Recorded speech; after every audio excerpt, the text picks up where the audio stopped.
She was fired in front of everyone, until the millionaire arrived and said, "She's my wife." Before we explore all the details of this incredible story, tell us where you're following us from and the time. Subscribe to the channel so you don't miss a thing, and let's embark on this journey together, a romance that changes everything. She shouldn't be checking her phone during the morning briefing, but she did. Naomi Ellis sat perfectly straight in the glass conference room on the 32nd floor of Hartwell & Associates, her dark brown eyes scanning the quarterly reports while her manicured fingers subtly turned her wedding ring inward. The simple platinum band caught the Chicago morning light streaming through the floor-to-ceiling windows, but no one could see it from this angle. No one could ever see it. At 30, Naomi possessed the kind of beauty that commanded attention without demanding it. Her skin was the rich color of warm honey, flawless and glowing even under the harsh fluorescent lights. Today, her natural hair was styled in an elegant twist at the nape of her neck, showcasing the graceful curve of her shoulders beneath her tailored navy blazer. She had learned long ago that confidence was her greatest accessory, and she wore it like armor. "Miss Ellis, are you with us?" The sharp voice of Catherine Hale cut through Naomi's thoughts like a blade. The new managing director had arrived 6 months ago with a mission to restructure inefficiencies, which apparently meant making Naomi's life a living hell. Catherine's pale blue eyes held a coldness that made Naomi's colleagues shift uncomfortably in their seats. "Of course, Ms. Hale." Naomi's voice was steady, professional. "I was reviewing the Blackstone account details. The client meeting is scheduled for the Blackstone account that you've been handling so adequately." Catherine's smile was razor thin. "I've decided to reassign it to someone with more strategic vision." Naomi felt the familiar tightness in her chest, but her expression never wavered. Around the table, her colleagues, Donovan from litigation, Celeste from corporate, even old Mr. Whitmore, avoided eye contact. They'd all seen this pattern before. Catherine had a talent for targeting the best performers and slowly chipping away at their confidence. But Naomi wasn't like the others. She had something they didn't, a secret that could change everything in this room with a single phone call. Her phone buzzed against her thigh. A text message. "Missing you already. Dinner at Alinea tonight? A." Despite everything, Naomi's lips curved into the softest smile. Alexander, her husband, her beautiful, brilliant, impossibly wealthy husband who had no idea she was sitting in a conference room being systematically humiliated by a woman who wouldn't last 5 minutes in his boardroom. "Something amusing, Miss Ellis." Catherine's voice could freeze water. Naomi looked up, her smile fading but her strength remaining. "Not at all.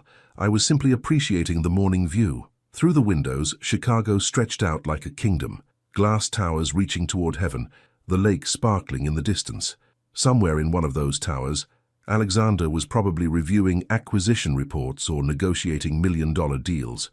At 41, he commanded respect with his mere presence, his steel-gray eyes and perfectly tailored suits making grown men reconsider their life choices.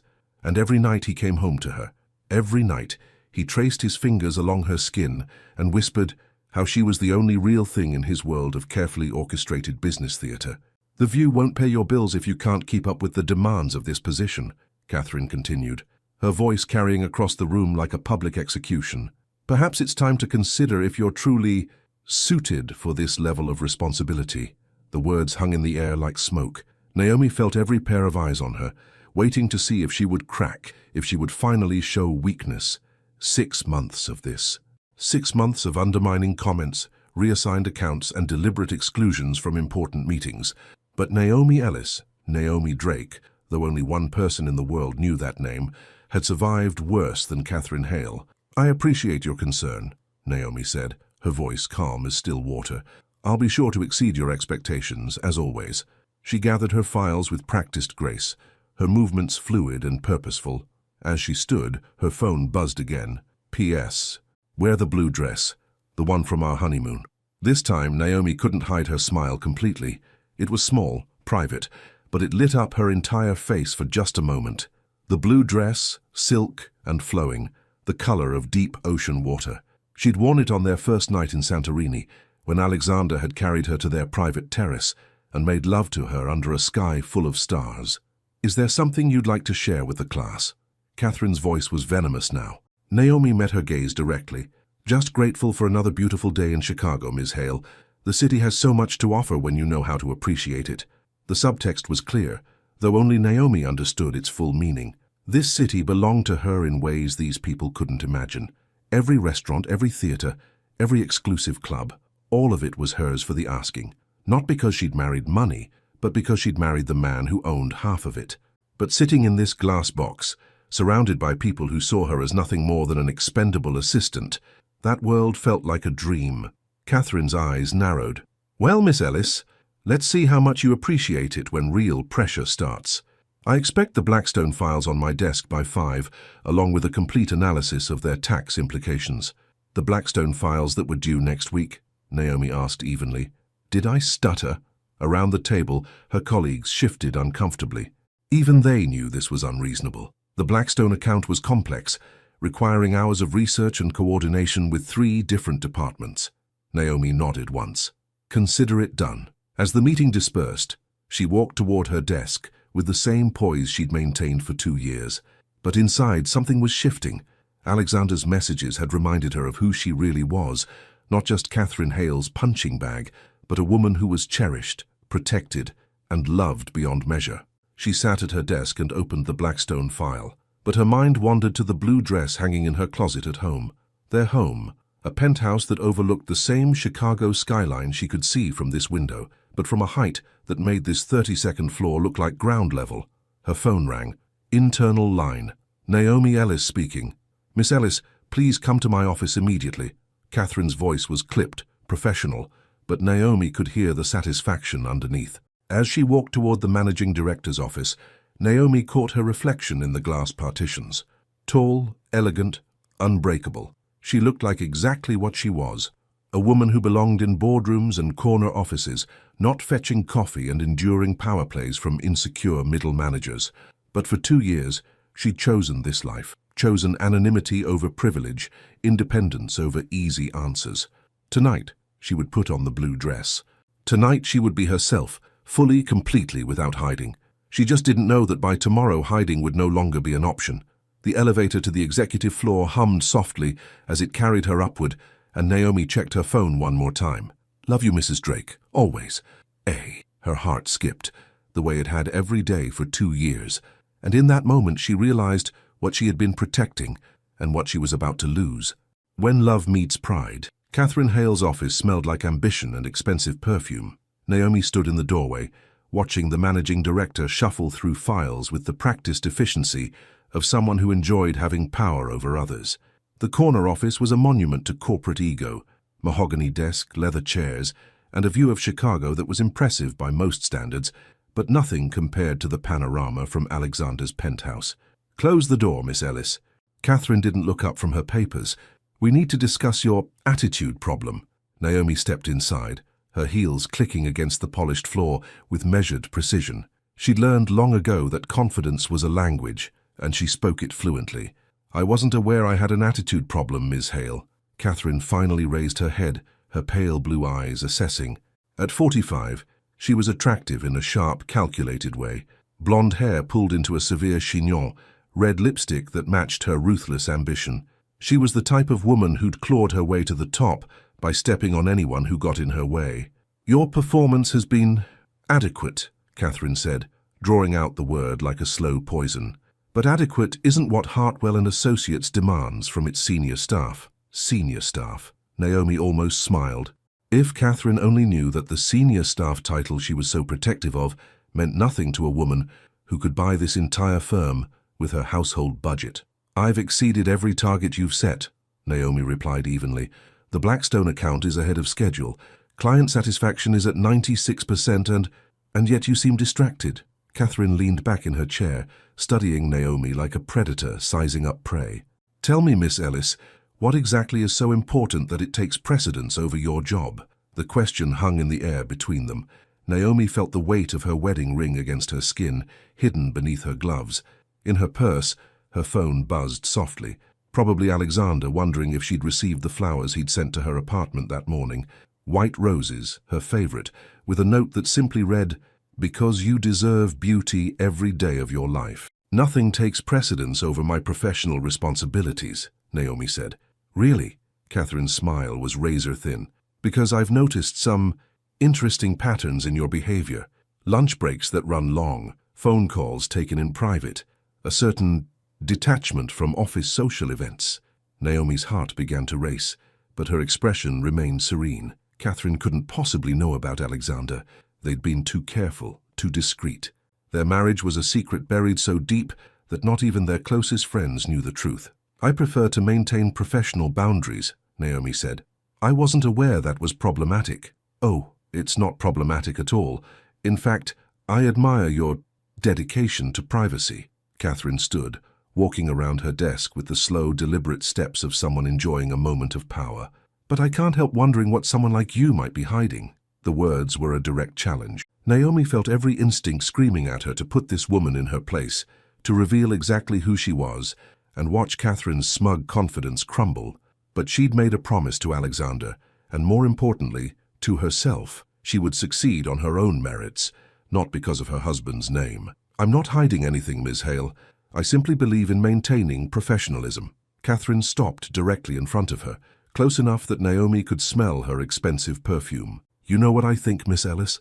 I think you're biding your time, waiting for something better to come along, and that kind of attitude is toxic to team morale." Naomi's phone buzzed again. This time, Catherine noticed.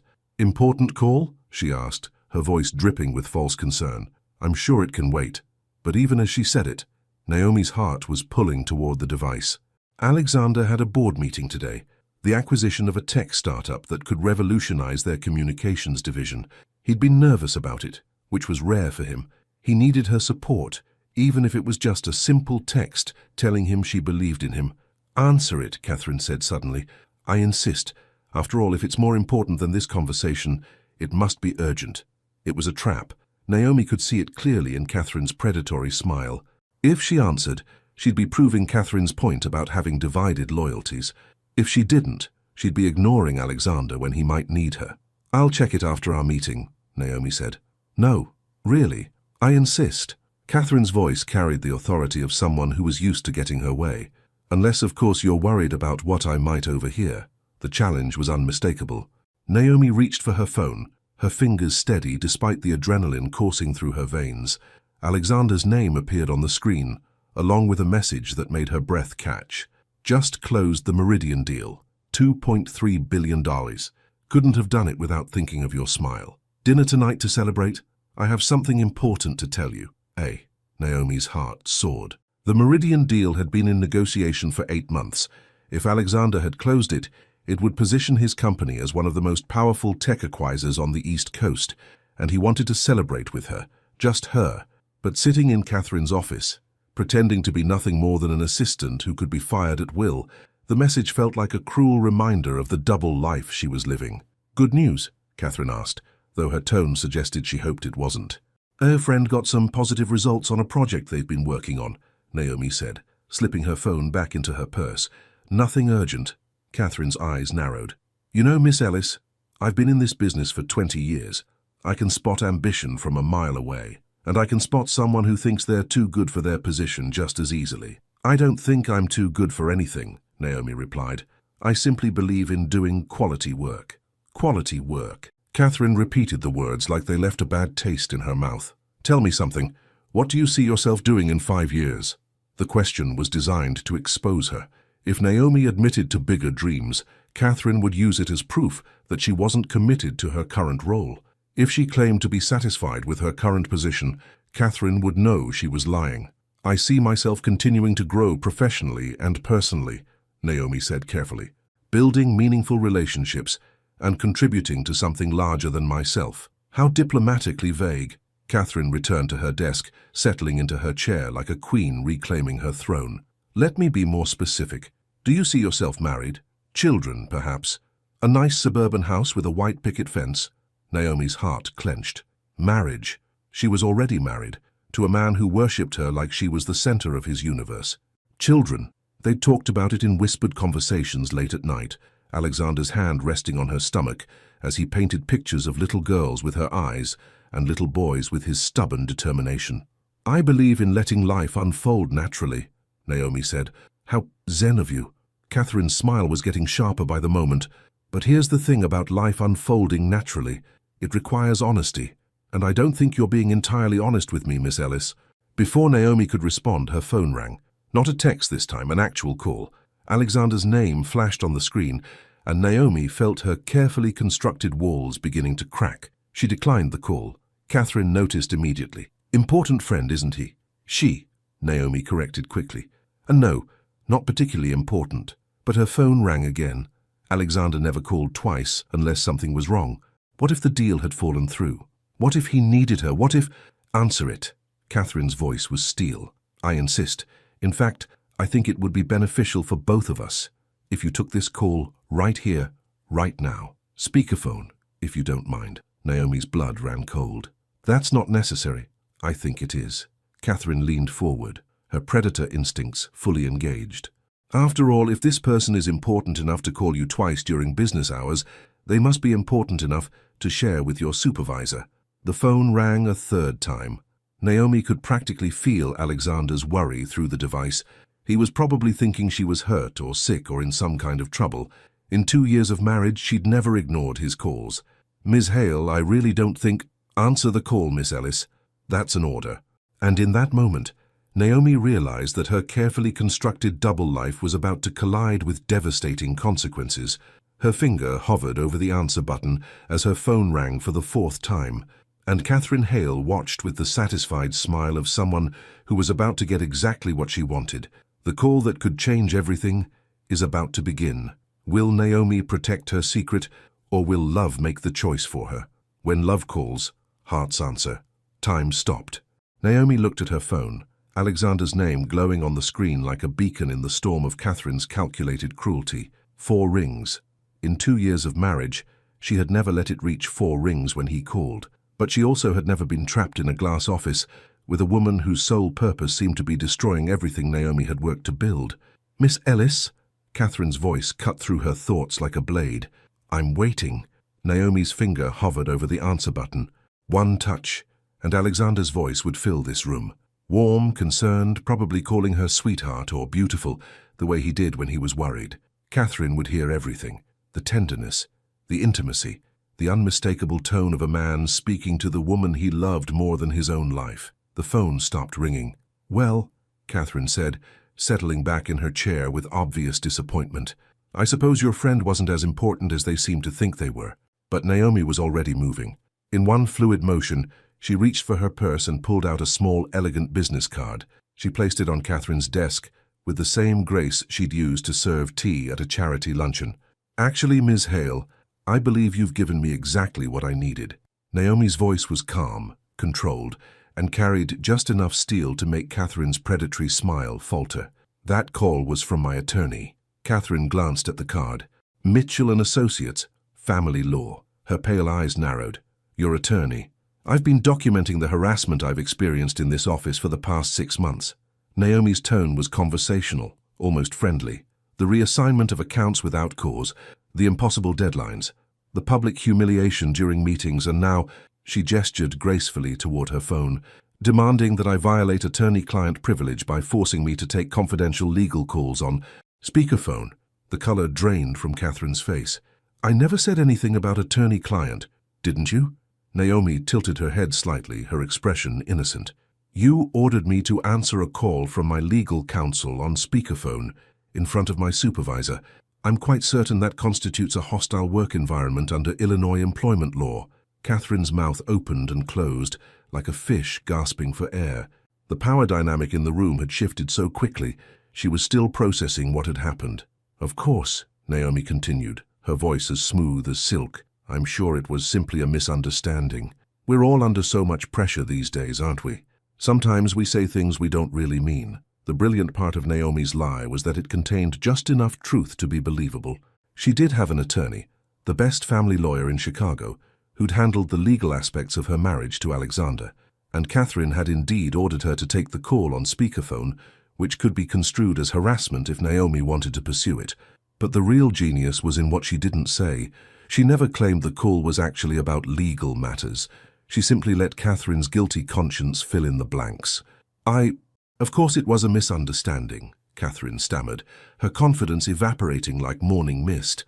I would never intentionally— I'm so glad we cleared that up, Naomi smiled. the expression warm and genuine and absolutely terrifying in its serenity. "I'll just let my attorney know that the situation has been resolved amicably. I'm sure she'll be relieved. She was quite concerned about the pattern of behavior I'd been documenting." Catherine's face had gone from pale to ashen. The threat was subtle but unmistakable. Back off, or face the consequences of a harassment lawsuit that could destroy her career. "Perhaps we should consider this meeting concluded," Naomi said, standing with fluid grace. "I have the Blackstone files to prepare, and I'd hate to disappoint you by missing the deadline." "Wait," Catherine's voice was sharp with desperation. "About those files, maybe the deadline was a bit aggressive. Take until Monday." "How considerate of you." Naomi gathered her purse, her movements unhurried and elegant. "I'll be sure to mention your flexibility in my notes." The word notes hung in the air like a sword. Catherine understood the implication perfectly. Naomi walked toward the door, then paused, turning back with what appeared to be an afterthought. "Oh, and Miss Hale, in the future I'd appreciate if you could schedule our meetings during regular business hours. My attorney bills quite handsomely for after-hours consultations." She left Catherine's office with the same poise she'd entered it, but inside, her heart was racing with adrenaline and something that felt remarkably like victory. The moment she reached her desk, her phone buzzed. A text from Alexander. "Sorry for calling so much. Worried when you didn't answer. Are you okay?" Naomi's chest tightened with emotion. Even in the middle of the biggest deal of his career, he was thinking about her, worrying about her. She typed back quickly. "I'm perfect now. Congratulations on Meridian, I'm so proud of you. Can't wait to celebrate tonight." His response came immediately. "You're the only celebration I need." "I love you, Mrs. Drake," Naomi smiled, the expression transforming her entire face. Around the office, her colleagues went about their business, completely unaware that the woman they saw as just another assistant was exchanging love notes with one of the most powerful men in Chicago. Her phone buzzed again. "P.S. I have a surprise for tonight. Something that might change everything for us." Change everything? Naomi's heart skipped. What could possibly change anything about their perfect secret world? "Naomi!" She looked up to find Donovan from litigation standing beside her desk. He was a decent guy, mid-30s, divorced, the kind of man who brought homemade cookies to office parties and remembered everyone's birthday. "I couldn't help but notice you coming out of Catherine's office," he said quietly, glancing around to make sure they weren't being overheard. "Are you okay? You looked a little intense." Naomi appreciated his concern, but she couldn't exactly explain that she'd just outmaneuvered their boss using a combination of legal knowledge, gleaned from her attorney husband, and the kind of confidence that came from knowing she could walk away from this job anytime she wanted. "Just discussing project timelines," she said with a smile. "You know how passionate Catherine gets about deadlines."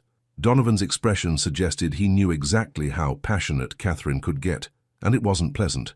"Well, if you ever need someone to talk to, we all see what's been happening lately, the way she singles you out." For a moment, Naomi was touched by his kindness. In her secret life as Alexander's wife, she was surrounded by people who treated her like royalty. But here, in this glass box of corporate politics, genuine human concern was rare. "Thank you, Donovan, that means more than you know." He nodded and returned to his desk, leaving Naomi alone with her thoughts and the lingering adrenaline from her confrontation with Catherine. Her phone buzzed one more time. "Also, wear something special tonight. Where we're going, you should look like the queen you are." Naomi's heart fluttered. Alexander was planning something big. She could feel it in every carefully chosen word of his messages, and after the morning she'd had, the promise of his arms around her, his voice whispering how proud he was of her strength, felt like the greatest reward in the world. She gathered her things and headed toward the elevator, her victory over Catherine still singing in her veins. As the doors closed and the elevator began its descent, Naomi caught her reflection in the polished steel. She looked exactly like what she was, a woman who couldn't be broken, couldn't be intimidated, and couldn't be contained. Tonight, she would celebrate with the man who loved her for exactly that strength. But first, she had a queen's wardrobe to consider. When love reveals its true power, the black silk dress whispered against Naomi's skin like a secret. She stood before the full-length mirror in their penthouse bedroom, adjusting the delicate straps that showcased her shoulders and the elegant curve of her neck. The dress was new, a gift from Alexander that had appeared in her closet with a note, "For the night when everything changes. A." At the time, she'd thought he was being romantic. Now, after his cryptic messages about surprises and life-changing moments, she wondered if there was more to his words than simple affection. The penthouse around her was a testament to Alexander's exquisite taste and unlimited resources. Floor-to-ceiling windows offered a panoramic view of Chicago's glittering skyline, while carefully curated art and furniture created an atmosphere of sophisticated comfort. This was her real world, not the glass box of Hartwell and Associates, but this sanctuary where she could be fully herself. Beautiful. Naomi turned to find Alexander standing in the doorway, his steel-grey eyes drinking in the sight of her. At 41, he was devastating in the way that only truly confident men could be. Tall, broad-shouldered, with dark hair that was beginning to show distinguished silver at the temples. Tonight, he wore a perfectly tailored charcoal suit that probably cost more than most people's cars, but it was the way he looked at her that made Naomi's breath catch, like she was the most precious thing in his entire empire. "You're not so bad yourself, Mr. Drake." She moved toward him with fluid grace, her heels clicking against the marble floor. When she reached him, she adjusted his tie, silk, midnight blue, probably handmade in Italy, with the intimate familiarity of a woman who'd been doing it for 2 years. Alexander caught her hands in his, bringing them to his lips to press gentle kisses against her palms. "How was your day, sweetheart?" "Really?" The question carried weight. Alexander had an uncanny ability to read her moods, to sense when something was troubling her, even when she tried to hide it. It was one of the things that made their marriage so extraordinary, his complete attention to her emotional well-being. "Catherine Hale is testing her boundaries," Naomi said simply. "She's trying to assert dominance through intimidation tactics." Alexander's jaw tightened almost imperceptibly. "What kind of tactics?" "The usual corporate harassment playbook. Public humiliation, impossible deadlines, attempts to isolate me from colleagues." Naomi smoothed her hands over his lapels, enjoying the solid warmth of his chest beneath the expensive fabric. "Nothing I can't handle. I could make a phone call," he said quietly. "Hartwell and Associates has borrowed significant capital from our investment arm. One conversation about their personnel management practices, and Ms. Hale would find herself updating her resume.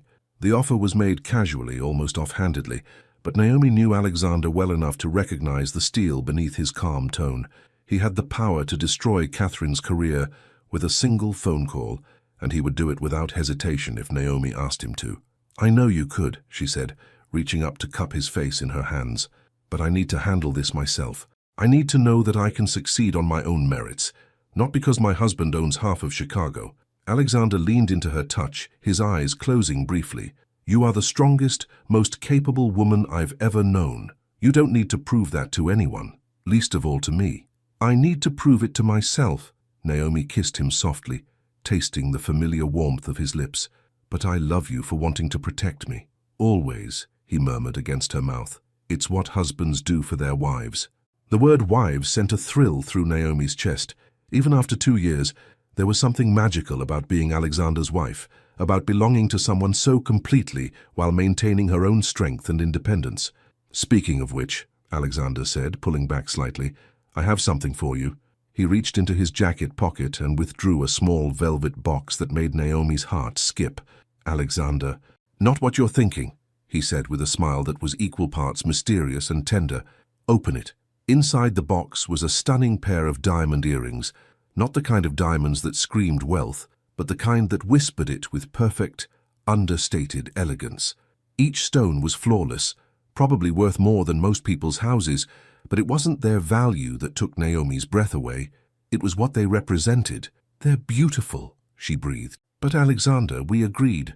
We agreed that I wouldn't buy you things that would raise questions at work," he corrected gently.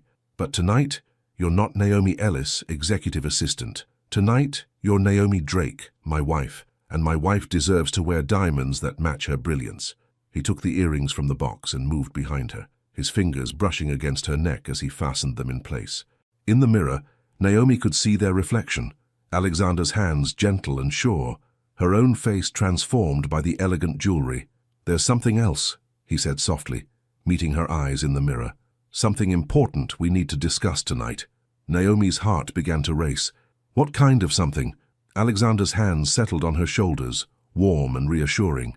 "The kind that might change everything about how we live our lives." But first, dinner. I want you properly fed and relaxed before we have this conversation. Alexander, Naomi turned in his arms, searching his face for clues. You're making me nervous. Good nervous or bad nervous? His thumb traced along her jawline with infinite tenderness. I don't know yet. She leaned into his touch, drawing strength from his presence. But I trust you. That's all I need, he said, kissing her forehead. That's everything. 30 minutes later, they were seated at a private table at Millionaire, Chicago's most exclusive restaurant. The dining room was dimly lit, intimate, filled with the kind of people who moved in Alexander's circles. Politicians, business leaders, celebrities who valued their privacy. But Naomi only had eyes for her husband. Tell me about the Meridian deal, she said, cutting into her perfectly prepared salmon. 2.3 billion is significant. Alexander's smile was genuinely proud.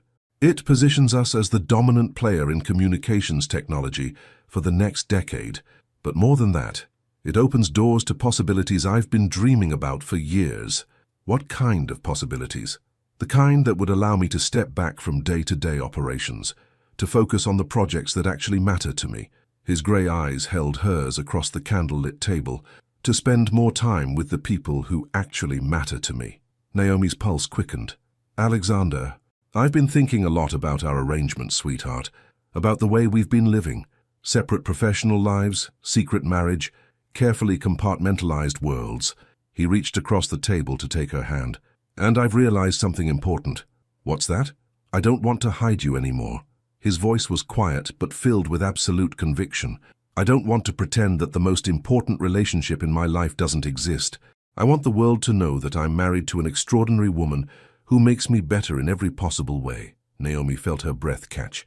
What exactly are you saying? I'm saying that it's time, Naomi. Time to stop hiding. Time to step into the life we should have been living all along. Alexander's thumb stroked across her knuckles. I want you to quit that job. I want you to work with me, beside me, as my partner in every sense of the word. The words hung between them like a bridge leading to an entirely different future. Naomi felt the weight of the decision pressing down on her, along with the intoxicating possibility of finally living without secrets. And if I say no? She asked quietly. Then we continue exactly as we are, for as long as you want. Alexander's love for her was evident in every word. But I had to ask. I had to offer you the life I think you deserve. Naomi looked around the restaurant, at the elegant couples dining in peaceful luxury, at the world of privilege and power that could be fully hers with a single word. Then she looked back at Alexander, her husband, her anchor, her greatest love, and realized that the most important decision of her life was about to be made. When love means staying strong. I need more time. The words escaped Naomi's lips before she could stop them. Across the candle-lit table, Alexander's expression remained patient, understanding, but she could see the flicker of disappointment he tried to hide. Of course, he said, bringing her hand to his lips, this is a big decision. Take all the time you need. But Naomi could see deeper than his calm exterior. In the 2 years of their marriage, Alexander had opened his world to her completely, his business, his dreams, his vulnerabilities. She knew him well enough to recognize the hope he'd been carrying, the vision of a future where they could finally be public about their love. It's not that I don't want it, she said quickly, her voice soft but firm. Alexander, you have to understand. If I walk away now, if I quit after everything Catherine has put me through, it feels like surrender. Alexander's thumb traced circles on her palm, a gesture so familiar it made her heart ache. You wouldn't be surrendering, sweetheart. You'd be choosing us, choosing the life we could have together. I would be choosing the easy path. Naomi met his grey eyes directly, needing him to understand. And I've never been someone who takes the easy path. A smile tugged at the corner of Alexander's mouth. No, you haven't. It's one of the things I love most about you. Catherine Hale thinks she can break me. She thinks that if she pushes hard enough, applies enough pressure, I'll crumble and disappear. Naomi's voice carried quiet steel. I can't prove her wrong by walking away. I have to prove her wrong by staying, by showing her that I'm stronger than whatever game she's playing. Alexander studied her face in the warm glow of the restaurant's lighting. And after you've proven your point? After you've shown her exactly who she's dealing with? Then we'll talk about the future. Naomi squeezed his hand. But right now, I need to finish what she started. How long? The question was gentle but direct. Naomi considered. Catherine's behavior was escalating, becoming more desperate and vindictive each week. At this rate, their conflict would reach a breaking point sooner rather than later. A few more weeks, maybe a month. She paused, then added with a slight smile, "Unless she does something particularly stupid." Alexander laughed, the sound rich and warm in the intimate space between them. "Knowing what I know about corporate politics, I'd say the odds of Catherine Hale doing something particularly stupid are quite high." Naomi took a sip of her wine, a vintage that probably cost more than most people's monthly rent. "She's already made several tactical errors. Today, for instance, she tried to force me to take a phone call on speakerphone in front of her." "Your call?" Alexander's eyes sharpened with interest. "Yours, actually. 4 times. Naomi's lips curved into a satisfied smile, but I convinced her it was my attorney discussing harassment documentation. Alexander's laugh was appreciative and proud. "Brilliant. Absolutely brilliant." She backed down immediately, gave me an extension on an impossible deadline, and has been avoiding eye contact ever since. Naomi felt the familiar rush of victory. But it won't last. Women like Catherine don't give up easily. No, they don't. Alexander's expression grew thoughtful. "Which means she'll escalate further, push harder." "Probably." Naomi's confidence was unwavering. "But I can handle whatever she throws at me." Alexander reached into his jacket and pulled out his phone. For a moment, Naomi thought he was going to make the call that would end Catherine's career, but instead he showed her the screen. "Security footage," he explained, "from the lobby of your building. I may not be able to interfere directly, but I can certainly keep an eye on things." The footage showed the pristine lobby of Hartwell and Associates, with its marble floors and expensive artwork. Naomi realized that Alexander had been watching over her all along, ensuring her safety even while respecting her independence. "You've been monitoring my workplace?" she asked, though her tone held no accusation. "I've been monitoring potential threats to my wife's well-being," he corrected gently. "There's a difference." Naomi felt a rush of warmth that had nothing to do with the wine. "And what have your surveillance efforts revealed?"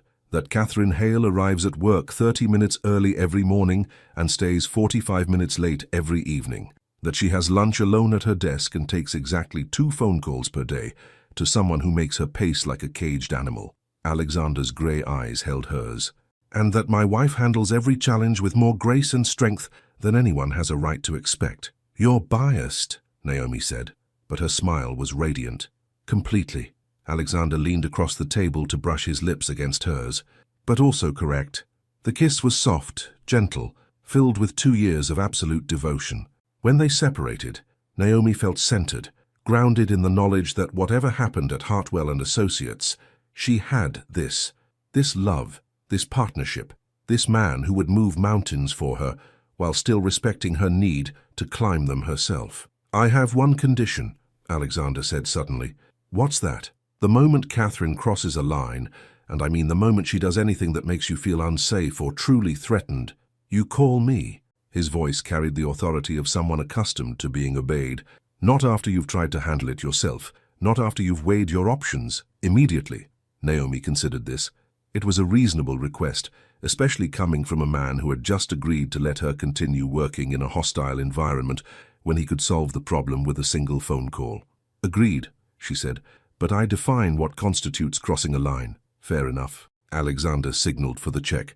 "Now let's go home. I want to show you exactly how proud I am of the woman I married." An hour later, they were back in their penthouse. Naomi curled against Alexander's chest on their king-sized bed.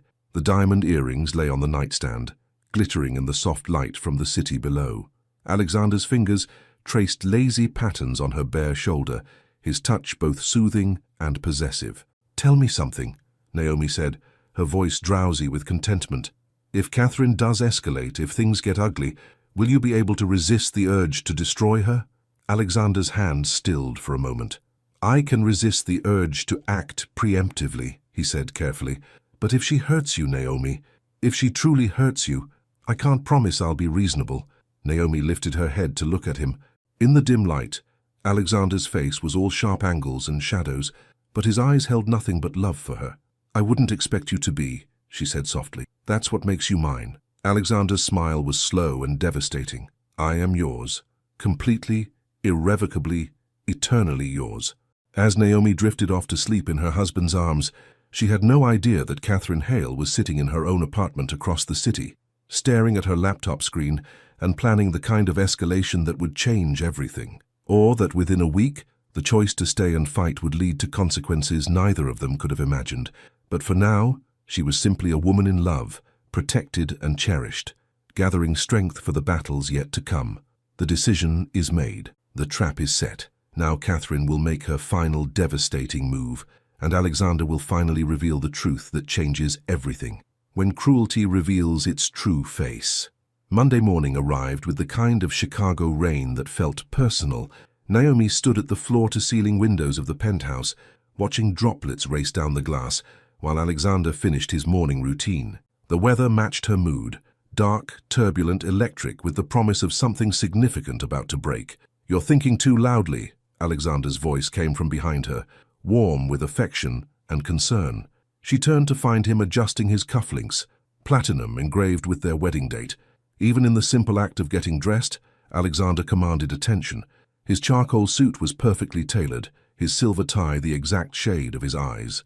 At 41, he possessed the kind of magnetic presence that could silence a boardroom or comfort a wife with equal effectiveness. "Just wondering what fresh hell Catherine has planned for today," Naomi said, moving to help him with his tie. It was their morning ritual, this intimate moment of connection before they separated into their different worlds. "Any indication she's planning something specific?" Alexander's hands settled on her waist as she worked, the touch both possessive and protective. "She's been too quiet since our conversation on Friday. Women like Catherine don't retreat, they regroup." Naomi smoothed the silk beneath her palms. "I can feel her plotting."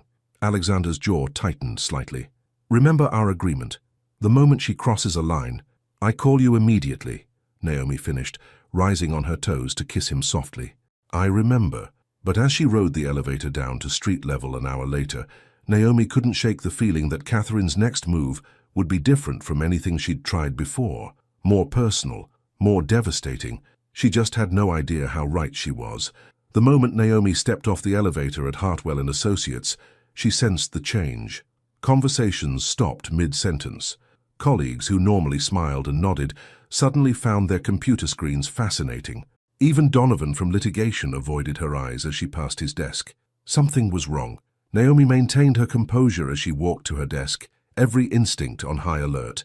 Her computer screen showed 17 new emails, all marked urgent.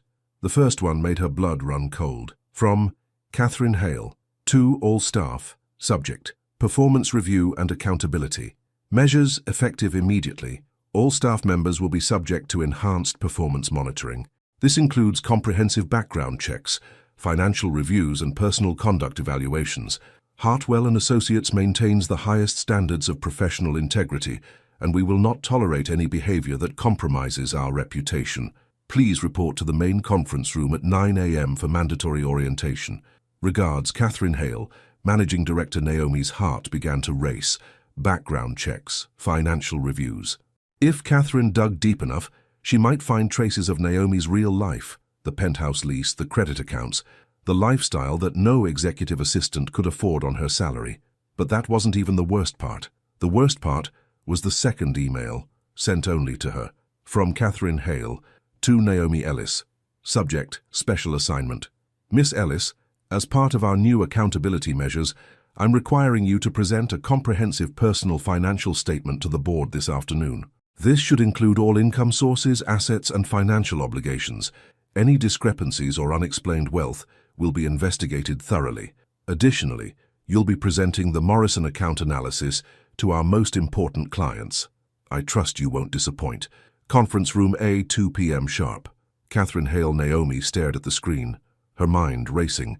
Catherine had used the Morrison name again, but there was no Morrison account. That had been her lie from Friday, a fictional client she'd invented to explain the urgent deadline. Now Catherine was calling her bluff, but in the most public, humiliating way possible. If Naomi couldn't produce the Morrison analysis, she'd be exposed as a liar in front of the entire board and their biggest clients. If she tried to explain that the account didn't exist, she'd have to admit to lying about her workload, giving Catherine grounds for immediate termination. It was a masterpiece of manipulation. Her phone buzzed. Alexander. Good morning, beautiful. Thinking of you. A. Naomi's fingers hovered over her phone. She could tell him, One text, one call, and Alexander would make this entire nightmare disappear. Catherine would find herself unemployed and blacklisted before lunch, but that would mean giving up. That would mean letting Catherine win. Instead, she typed back, "Good morning. Having an interesting day already. Love you." And Naomi. She looked up to find Celeste from corporate standing beside her desk, her expression sympathetic but nervous. "I just wanted to say, whatever's happening, whatever Catherine is planning, most of us know it's not right." Celeste glanced around to make sure they weren't being overheard. "You're one of the best people here, everyone knows that." "Thank you," Naomi said, genuinely touched. "That means more than you know. Is there anything we can do? Collectively, I mean. If enough of us spoke up." "No." Naomi's voice was gentle but firm. "This is between Catherine and me. I won't let anyone else get caught in the crossfire." Celeste nodded reluctantly and returned to her desk, leaving Naomi alone with her racing thoughts and the growing certainty that Catherine's plan was more sophisticated than she'd initially realized. At 9 a.m., the mandatory meeting began. Catherine stood at the head of the conference room like a general addressing her troops, her blonde hair pulled into its usual severe chignon, her red lipstick a slash of aggression across her pale face. "As you all know, Hartwell and Associates has built its reputation on integrity and excellence," she began, her voice carrying across the room with practiced authority. "Unfortunately, recent events have suggested that not everyone in this organization shares those values." Her eyes found Naomi across the room, the look pointed and predatory.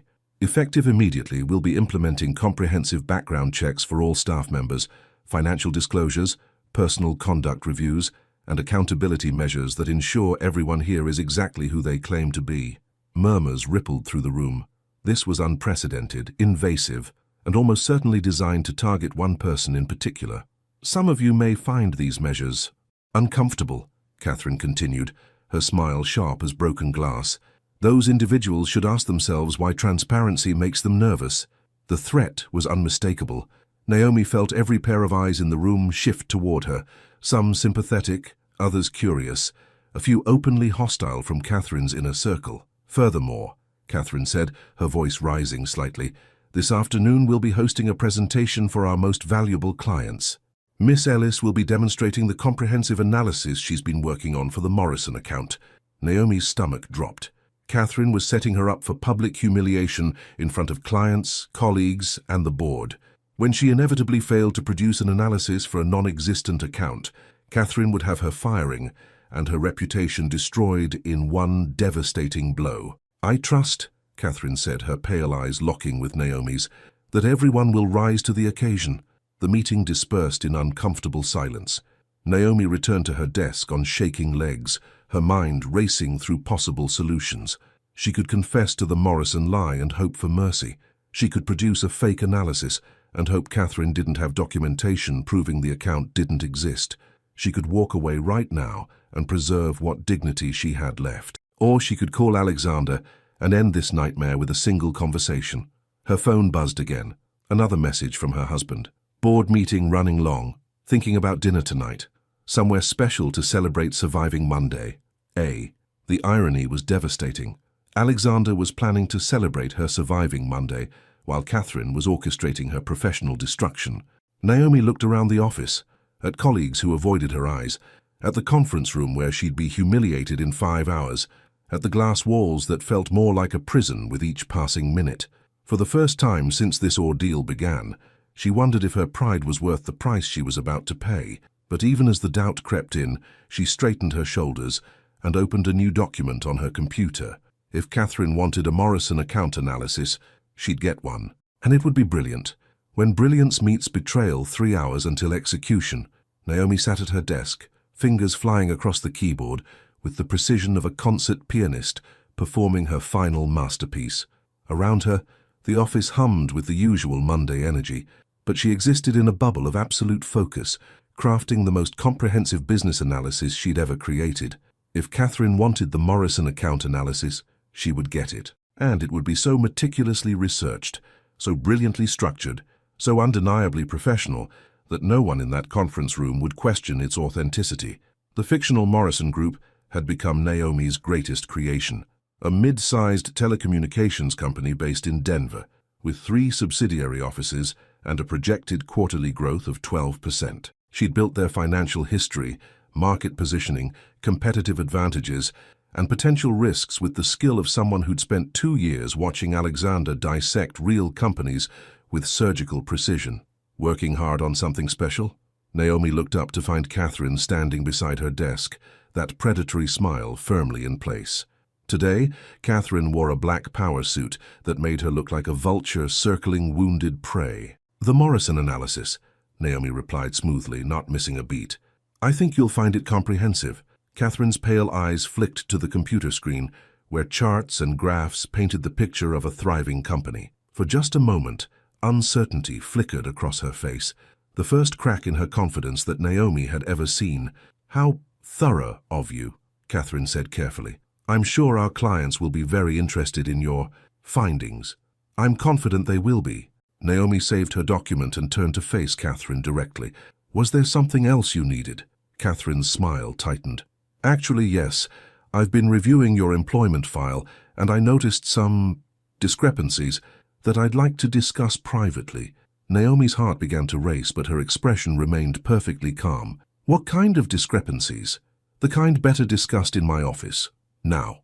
As Naomi followed Catherine across the office floor, she caught sight of Donovan watching them with obvious concern.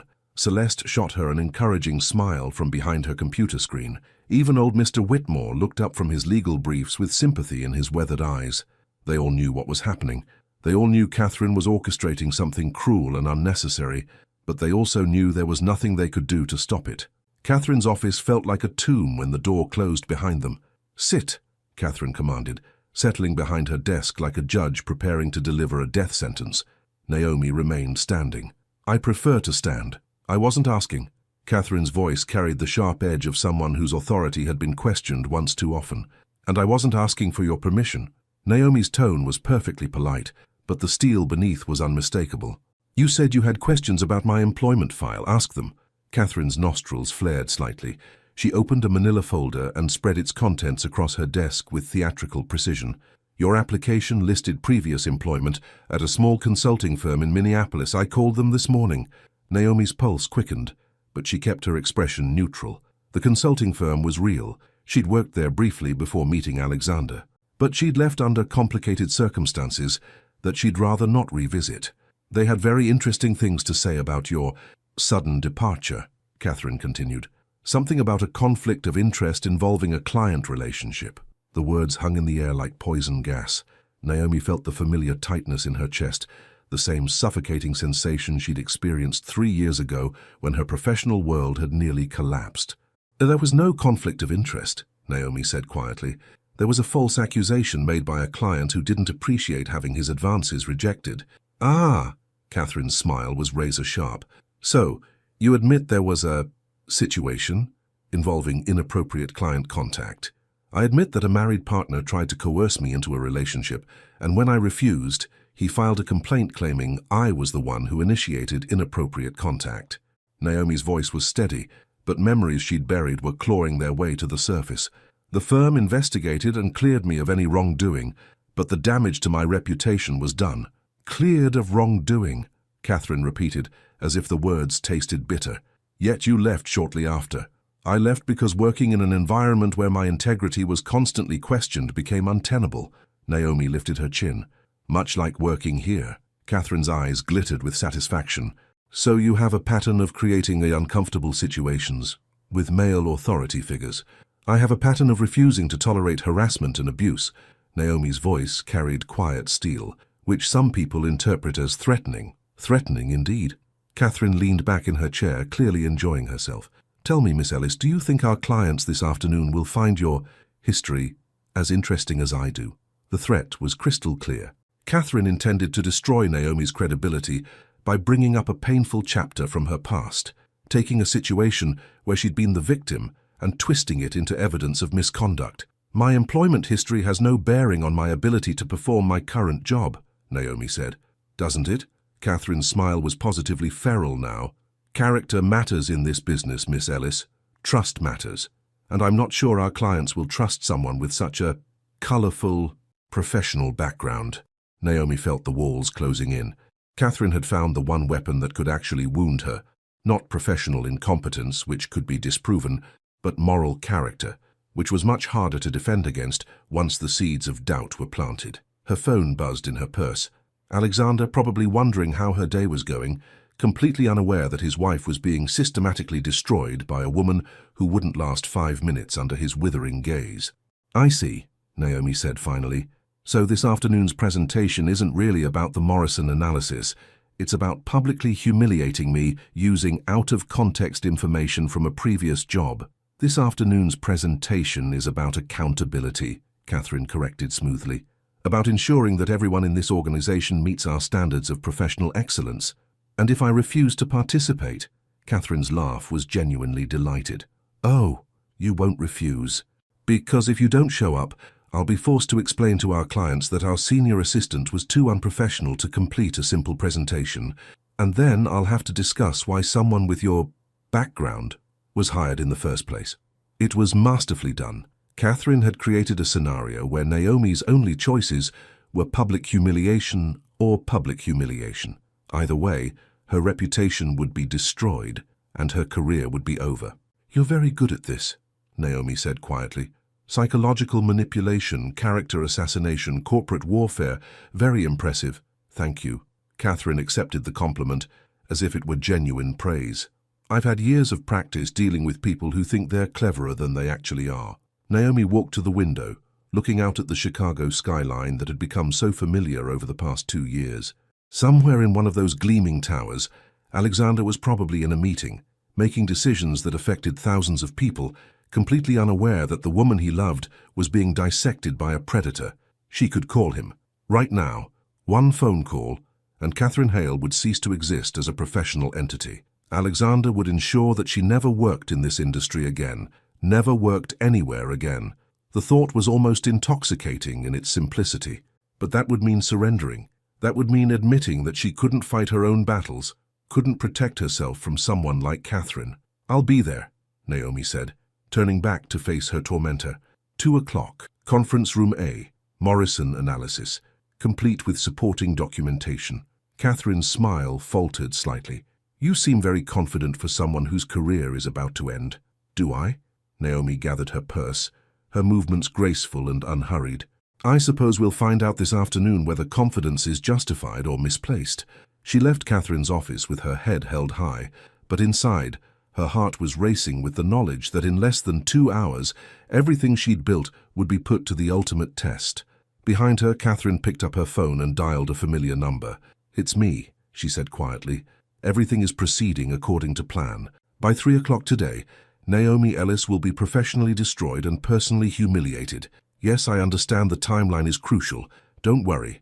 After today, she'll never be a problem for anyone again." She hung up, staring out her window with the satisfaction of a hunter who had finally cornered her prey. What Catherine didn't know was that some prey, when cornered, don't just fight back. They call for backup that could level entire city blocks.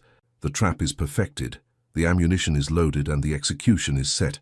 But Naomi still has one card left to play, if she's willing to use it.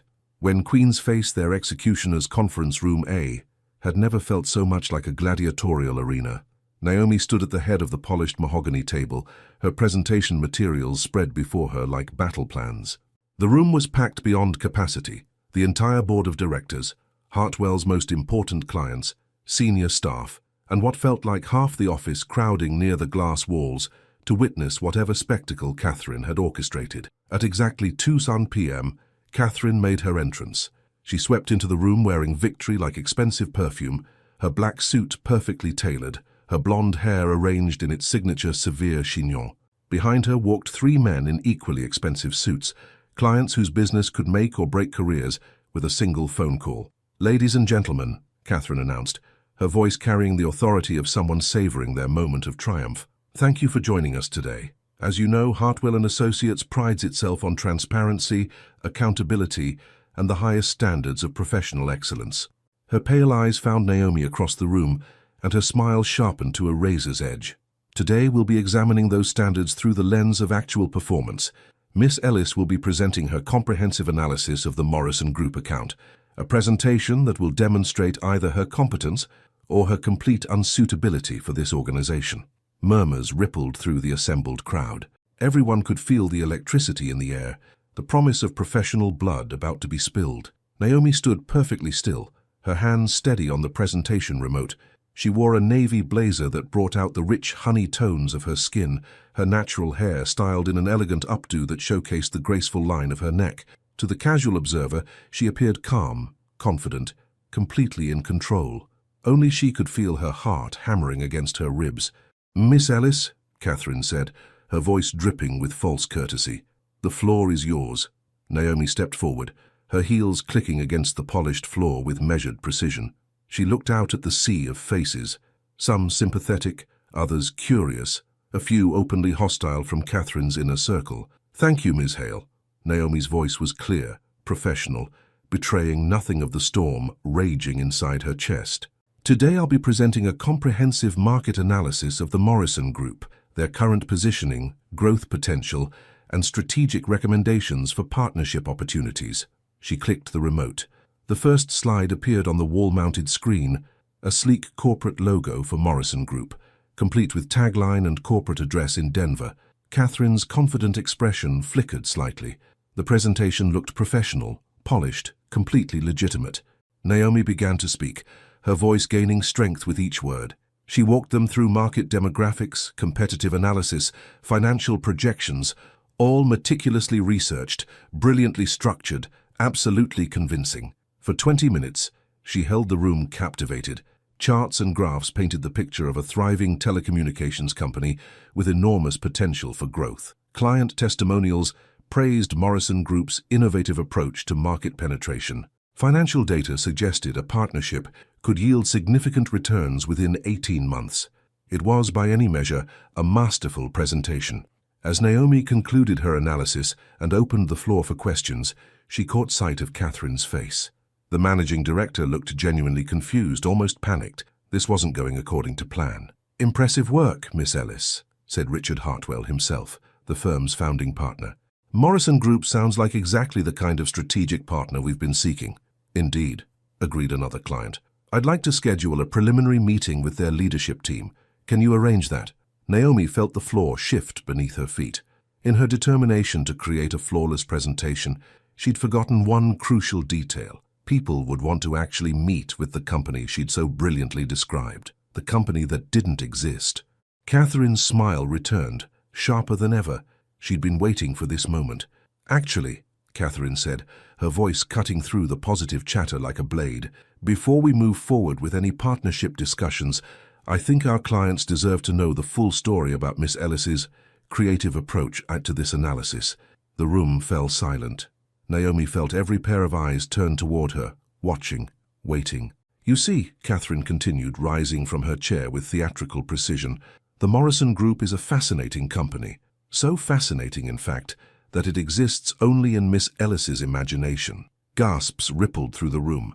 Naomi felt the blood drain from her face as Catherine continued her execution.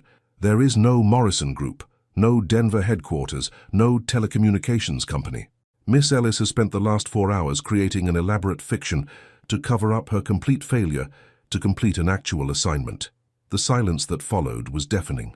Naomi could hear her own heartbeat, could feel the weight of dozens of stares pressing down on her like physical force. "Furthermore," Catherine said, clearly savoring every word, "this isn't the first time Miss Ellis has demonstrated questionable professional judgment. Perhaps our clients would be interested to hear about her previous employment history." "Ms. Hale," Naomi said, her voice steady despite the devastation crashing over her. "I don't think—" "Miss Ellis was terminated from her previous position due to allegations of inappropriate conduct with a client," Catherine announced to the room. "While the specific details were covered up, the pattern of behavior speaks for itself." The lie was masterfully crafted. Catherine had taken Naomi's painful history, being harassed and then falsely accused, and twisted it into evidence of misconduct. "That's not true," Naomi said, but her voice sounded weak, even to her own ears. "Isn't it?" Catherine pulled out a file folder. "I have documentation from your previous employer discussing your problematic behavior and sudden departure." Naomi felt the room turning against her. Whispers started among the clients. Board members shifted uncomfortably in their seats. Even Donovan, who had shown her kindness, was staring at her with shock and disappointment. "So you see," Catherine concluded triumphantly, "we're dealing with someone who not only fabricates client accounts, but also has a history of inappropriate professional relationships. I think the question isn't whether Miss Ellis should be terminated, it's whether her behavior warrants legal action." The room erupted in shocked murmurs. Naomi stood frozen at the head of the table, watching her career, her reputation, her carefully constructed professional life crumble to dust. She had lost, completely, devastatingly, publicly. Catherine had won, and then the conference room door opened. The conversation stopped mid-sentence. The whispers died instantly. Even Catherine's triumphant smile faltered as every head in the room turned toward the entrance. Alexander Drake stepped into the room like a force of nature, contained in a perfectly tailored suit. At 41, he commanded attention without seeking it, possessed authority without wielding it aggressively. His steel-gray eyes swept the room with the calm assessment of someone accustomed to walking into boardrooms where billions of dollars hung in the balance. But today, those eyes held something different. Today, they held the cold fury of a man whose wife had been humiliated. "I apologize for the interruption," Alexander said, his voice carrying easily across the stunned silence. "My security team informed me there was some confusion about Miss Ellis's qualifications that required my immediate attention." Catherine's face had gone completely white. She recognized him, of course. Everyone in Chicago's business community knew Alexander Drake by sight. "Mr. Drake," Richard Hartwell stammered, rising from his chair, "what an unexpected honor. I wasn't aware you had business with our firm." "Oh, but I do," Alexander replied, walking slowly toward the head of the room where Naomi stood. "Very important business, as it turns out." He stopped beside Naomi, his presence solid and reassuring. When he looked at her, his expression softened with infinite tenderness. "Hello, sweetheart," he said quietly, for her ears alone. "I'm sorry I'm late." Then he turned back to the room, and his voice carried the authority of empires when he spoke. "Ladies and gentlemen, allow me to introduce my wife." The words fell into the silence like stones into still water, sending ripples of shock through every person in the room. "Naomi Ellis Drake," Alexander continued, his hand settling protectively on the small of Naomi's back. "The most competent, intelligent, and capable woman I've ever had the privilege of knowing." Catherine made a small, strangled sound. "And if anyone in this room has a problem with my wife's qualifications," Alexander said, his grey eyes sweeping the assembly with predatory calm, "I suggest you take it up with me. The king has entered the battlefield. The queen has been defended. Now Catherine will learn what it means to attack Alexander Drake's family. When gods defend their queens." The silence stretched like a taut wire ready to snap. Alexander's words, "Allow me to introduce my wife," hung in the air like a thunderclap that continued to reverberate through every corner of Conference Room A. 50 pairs of eyes darted between Naomi and the most powerful man in Chicago's business community, trying to process an impossibility that had just become reality. Catherine Hale looked like she was witnessing her own execution. "I'm sorry," Richard Hartwell said finally, his voice barely above a whisper. "Did you say your wife?" "I did." Alexander's arm curved around Naomi's waist with casual possessiveness, a gesture so natural it spoke of years of practice. "Naomi and I have been married for 2 years. We chose to keep our relationship private for obvious reasons. My wife values her independence and didn't want her professional achievements overshadowed by our personal connection." He looked directly at Catherine, and his smile could have frozen blood. "Unfortunately, it seems that privacy has been mistaken for vulnerability by those who should have known better." Catherine's mouth opened and closed like a fish gasping for air. The predator had suddenly discovered she'd been stalking a lioness under the protection of the apex predator. 2 years? Donovan from litigation spoke up, his voice filled with awe. "You mean all this time? Naomi, you've been Mrs. Alexander Drake," Alexander finished smoothly, "though she's chosen to use her maiden name professionally, a choice I support completely." Around the room, pieces were clicking into place. Naomi's poise under pressure, her refusal to be intimidated by Catherine's psychological warfare, the quiet confidence that seemed to come from some unshakable foundation. It all made sense now. "Ms. Hale," Alexander continued, his voice carrying the deadly calm of someone who had built empires and destroyed enemies with equal ease. "I believe you have something to say to my wife." Catherine stood frozen, her face cycling through shades of panic. She'd spent months systematically attacking the wife of the most dangerous man in Chicago. The professional suicide wasn't just complete, it was spectacular. There must be some misunderstanding, Catherine stammered. Oh, there's no misunderstanding, Alexander replied, his grey eyes never leaving her face. I've been monitoring the situation here for quite some time. Security footage, email records, witness statements. I have a very complete picture of your management style. Ms. Hale. He reached into his jacket and withdrew a tablet, tapping it once before turning it toward the room. The screen showed a compilation of security footage, Catherine's public humiliation of Naomi during meetings, her aggressive confrontations, her deliberate isolation tactics. What you've witnessed today isn't an anomaly, Alexander said, his voice carrying to every corner of the room. It's the culmination of a 6-month campaign of workplace harassment directed at my wife by someone who fundamentally misunderstood the balance of power in this situation. Catherine's legs seemed to give out. She sank into her chair, all her predatory confidence evaporated. Furthermore, Alexander continued, the presentation you just witnessed, the one Ms. Hale claimed was fabricated, was actually a test. The Morrison Group analysis was based on detailed market research I provided to my wife last night.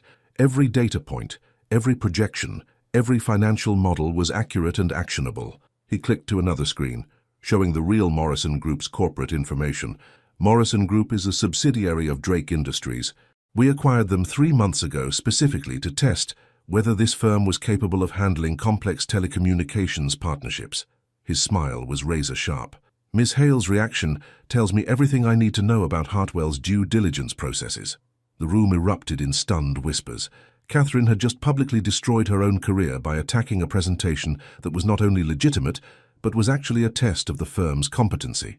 As for the allegations regarding my wife's previous employment, Alexander's voice dropped to a whisper that somehow carried more menace than shouting, those records are sealed due to the criminal harassment charges filed against her former supervisor. Mrs. Drake, was the victim in that situation, not the perpetrator. He advanced on Catherine like a predator closing in for the kill, which means you've just committed slander in front of 40 witnesses, including 3 of my personal attorneys, who happened to be in the building today. Catherine's face had gone beyond pale to a sickly grey. Mr. Drake, I didn't know. If I had realized, you didn't know, Alexander repeated softly. You spent 6 months systematically harassing an employee without bothering to verify who you were actually dealing with. That level of incompetence would be laughable if it weren't so professionally devastating. He turned to address the room, his voice resuming its normal, commanding tone. Ladies and gentlemen, I came here today because my wife, despite having the resources to end this harassment with a single phone call, chose to handle this situation with her own strength and competence. She wanted to prove that she could succeed on her own merits. Alexander's hand found Naomi's, their fingers intertwining with the ease of long practice. And she did. The Morrison analysis you witnessed was brilliant, comprehensive, and exactly the kind of strategic thinking that built my company into what it is today. My wife doesn't need my name or my money to be exceptional. She simply is exceptional. Naomi felt tears prick at her eyes, not from humiliation now, but from pride and overwhelming love for the man who understood her so completely. However, Alexander continued, his voice hardening again, attacking my wife because you failed to recognize her value is something I take very personally. He turned back to Catherine, who seemed to shrink under his gaze. Ms. Hale, effective immediately, Drake Industries will be initiating the termination process for our investment partnership with Hartwell and Associates. Given the contractual notice periods, this will significantly impact approximately 40% of this firm's current capital base over the next 6 months. Gasps echoed around the room. Richard Hartwell looked like he might faint. Furthermore, I'll be recommending to my business associates that they reconsider any professional relationships with organizations that employ individuals of your caliber. I believe the phrase is reputation risk management. Catherine made a small broken sound.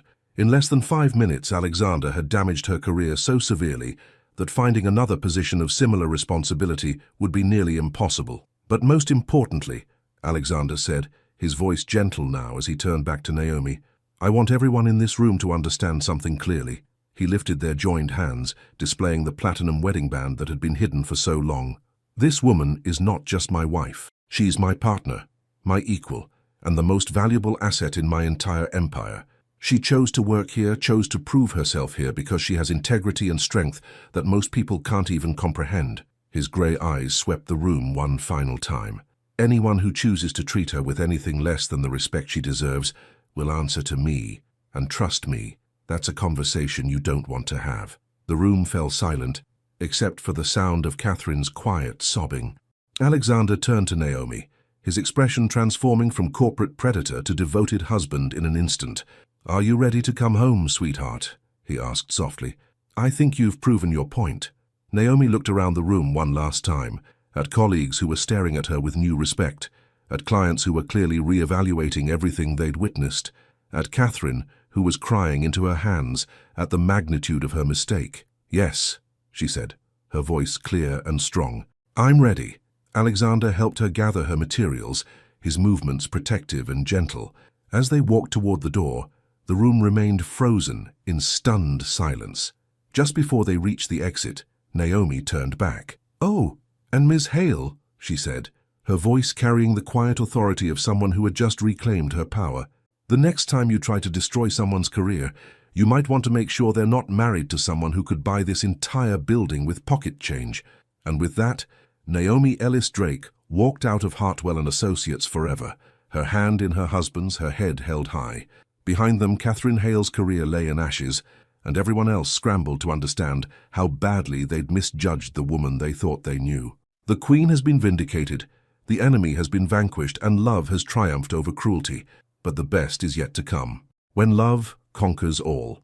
6 months later, Naomi stood at the floor-to-ceiling windows of the Drake Industries executive suite, watching Chicago spread out below her like a kingdom reclaimed. The office, her office, occupied the entire 42nd floor of the city's most prestigious business tower. Glass, steel, and marble created an environment of sophisticated power, but it was the family photo on her mahogany desk that made the space truly hers. Alexander's arms around her waist on their second honeymoon in Tuscany, both of them laughing at something he'd whispered in her ear. "Mrs. Drake," her assistant's voice came through the intercom. "Your 3 o'clock is here. Send them in, please." Naomi turned as the office door opened to reveal 3 executives from Morrison Group, the very real telecommunications company that had become Drake Industries' most profitable acquisition. The irony wasn't lost on her. Catherine Hale's attempt to humiliate her with a fictional presentation had led to one of the most successful business partnerships in Alexander's portfolio. "Gentlemen," Naomi said, moving to greet them with the confidence of someone who belonged exactly where she was. "Thank you for coming." At 30, she'd grown into her power like a queen accepting her birthright. Her natural hair fell in elegant waves past her shoulders, and her burgundy silk dress was tailored to perfection, expensive, but not ostentatious, powerful, but undeniably feminine. The diamond wedding set on her left hand caught the afternoon light, no longer hidden but worn with pride. "Mrs. Drake," the lead executive said with genuine respect, "the quarterly numbers you projected were conservative. Morrison Group exceeded targets by 15%.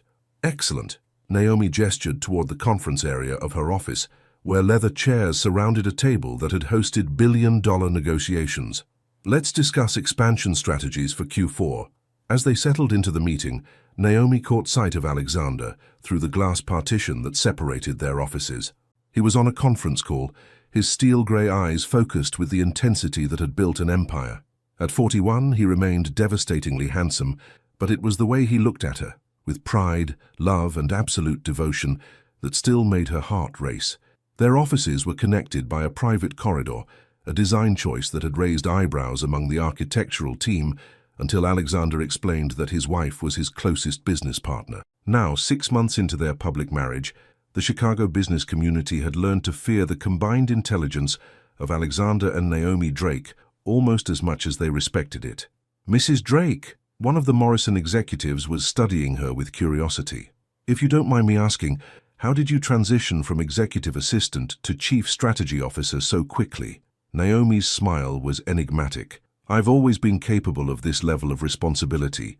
I simply needed the right opportunity to demonstrate it." What she didn't mention was that Alexander had offered her any position she wanted in his company, from chief operating officer to full partner. She'd chosen chief strategy officer, because it allowed her to shape the future of Drake Industries while maintaining her own professional identity. The meeting concluded successfully, with Morrison Group committing to a 3-year expansion partnership worth 8 figures. As her clients left, Naomi felt the familiar satisfaction of a negotiation well handled. Impressive as always. She turned to find Alexander leaning against the doorframe connecting their offices, his tie loosened and his jacket abandoned somewhere in his own corporate kingdom. Even disheveled, he commanded attention with the ease of someone born to lead. "How long were you watching?" Naomi asked, moving toward him with fluid grace. "Long enough to fall in love with you all over again." Alexander's arms circled her waist as she reached him. "Watching you work is better than any addiction." "Careful, Mr. Drake. Your employees might think you're unprofessional." But Naomi's smile was radiant as she adjusted his tie, a gesture that had become their ritual. "My employees think I'm the luckiest man alive," Alexander corrected, pressing a soft kiss to her temple. "They're right." Through the glass walls, the Drake Industries staff went about their business with the efficiency of a well-oiled machine. But Naomi noticed the way they looked at her and Alexander, not with the awkwardness she'd feared, but with genuine affection for a couple whose partnership strengthened everything around them. "How did the Hartwell meeting go?" Naomi asked, though she already knew from Alexander's expression. "Richard Hartwell officially filed for bankruptcy this morning." Alexander's voice held no satisfaction, only the neutral tone of someone stating facts. "Losing our partnership was apparently the final nail." Naomi felt a flutter of sympathy for the older man who'd built Hartwell and Associates from nothing, only to watch it collapse because he'd failed to control Catherine Hale's destructive behavior. "And Catherine?" she asked quietly.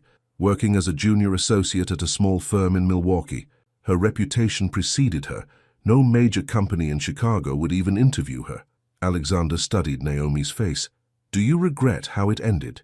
Naomi considered the question seriously. Catherine's fall had been swift and absolute. Professional exile, financial ruin, and industry blacklisting. It was exactly the kind of comprehensive destruction that happened when someone made the mistake of attacking Alexander Drake's family. "No," she said finally. "She made her choices. She targeted me because she thought I was vulnerable and alone. She learned otherwise." "You were never alone," Alexander said softly. "Even when you thought you were fighting by yourself, I was always there." "I know." Naomi reached up to cup his face in her hands. "That's what made me brave enough to stay and fight." Alexander's phone chimed with a text message. He glanced at it and smiled mysteriously. "What?" Naomi asked, recognizing that particular expression. Nothing urgent. But his grey eyes held the same mischievous glint they'd carried the night he'd proposed. "Just confirming some details for tonight." "Tonight? Did you forget? We're having dinner at Alinea. 6 months since I publicly claimed the most beautiful woman in Chicago as my wife." Naomi's heart skipped. She hadn't forgotten. How could she forget the night that had changed everything?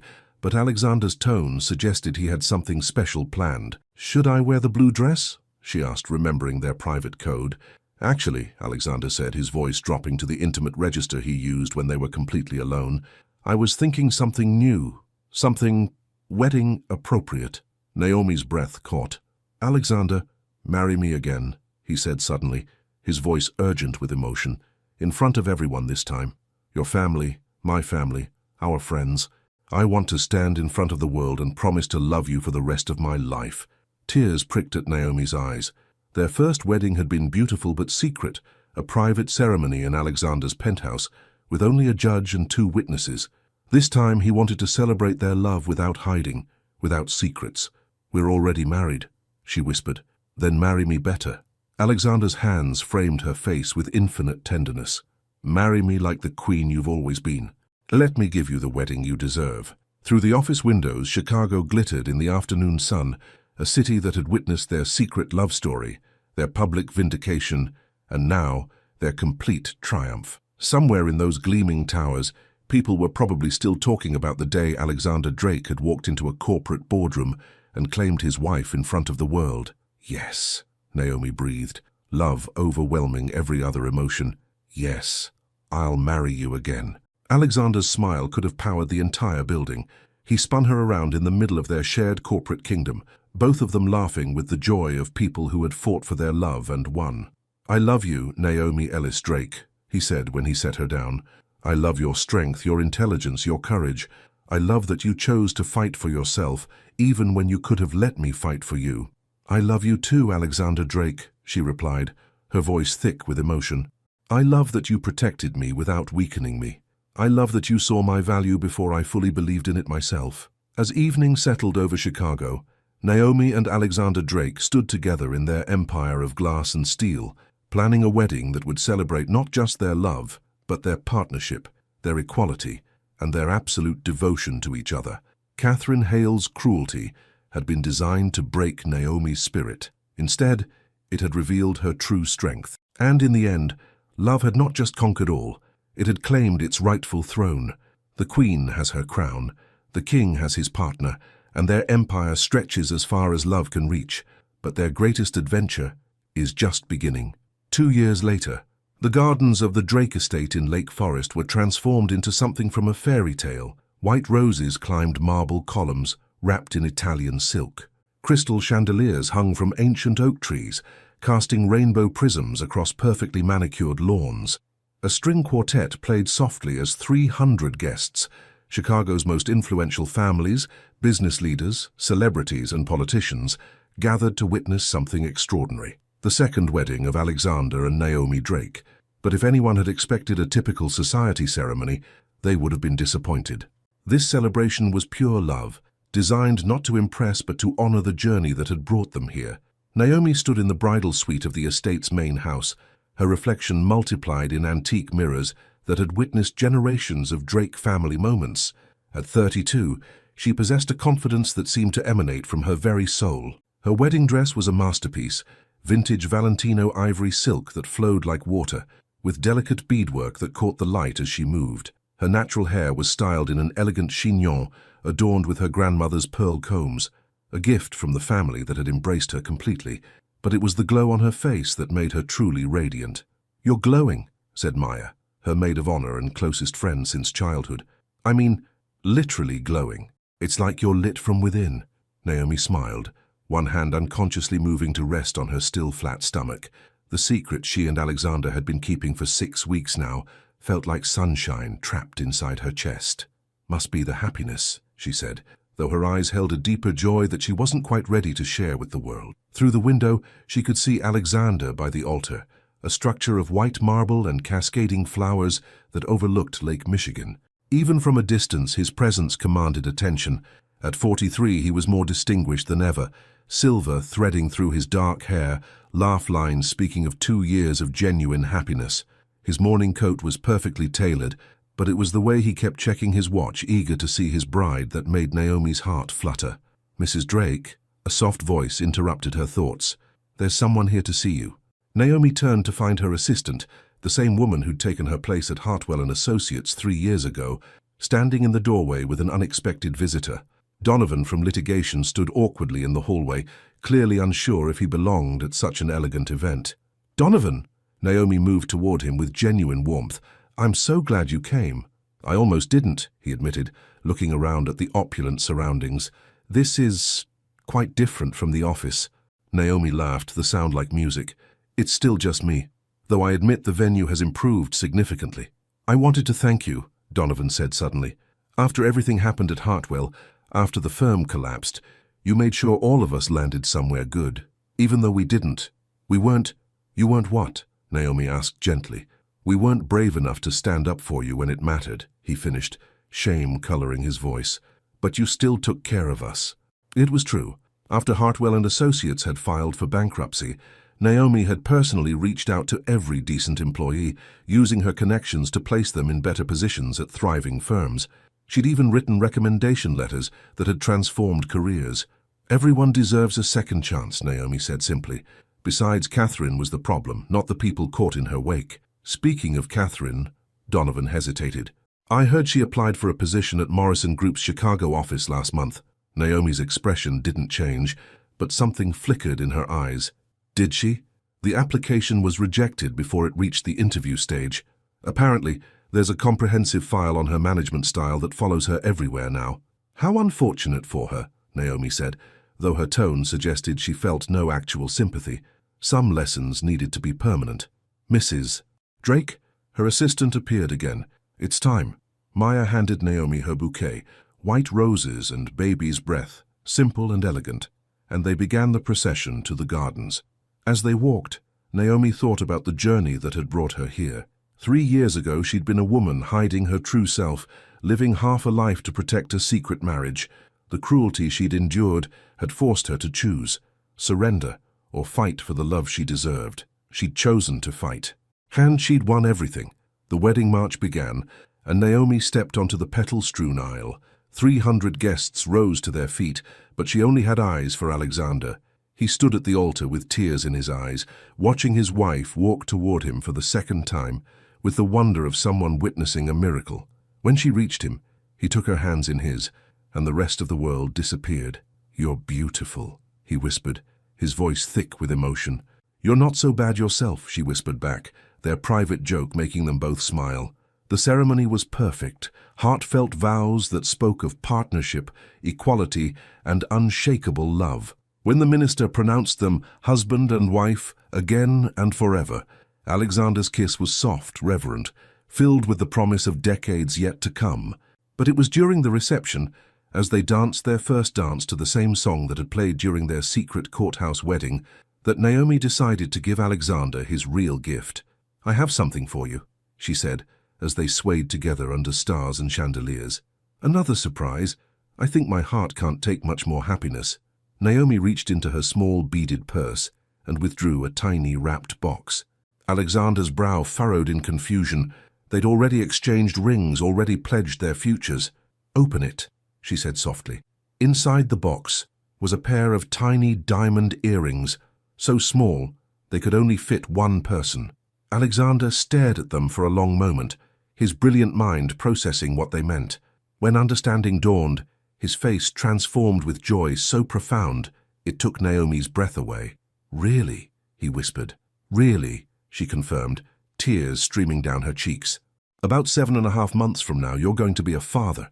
Alexander's laugh was pure euphoria. He spun her around right there on the dance floor, both of them crying and laughing and completely oblivious to the 300 guests watching their private moment of perfect joy.